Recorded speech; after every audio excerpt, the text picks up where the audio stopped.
దసరా శరన్నవరాత్రులలో ఆ దుర్గామాత 5వ దివ్య రూపం స్కందమాత.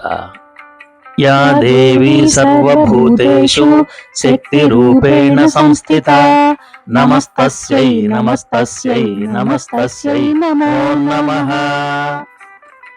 సింహాసనగతా నిత్యం పద్మాశ్రితకరద్వయా శుభమస్తు సదా దేవీ స్కందమాత యశస్విని. ఎల్లప్పుడూ సింహాసనంపై కూర్చుని 2 చేతులలో తామర పుష్పాలను ధరించి శుభాలను ప్రసాదించే దేవత.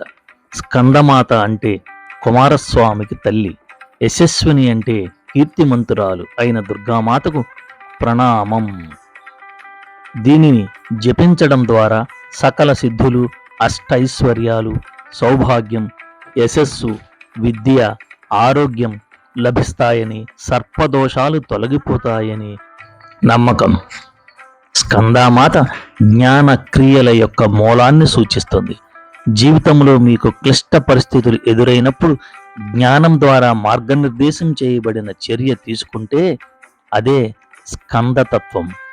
మన ఆలోచనలు, జ్ఞానం, చర్యల వెనుక ఉన్న శక్తి స్కందమాత. ఇచ్ఛ, క్రియ, జ్ఞానశక్తులు లేకుండా ఏ మానవుడు తన కార్యకలాపాలను నిర్వర్తించలేడు. ఈ 3 శక్తులను ఉపయోగించి ఆమెను వెతకగలిగేలా వాటిని ప్రసాదించమని ఆ స్కందమాతను ప్రార్థిద్దాం.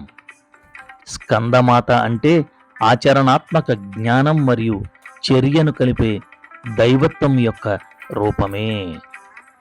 ఓం నమో స్కందమాతాయై నమః.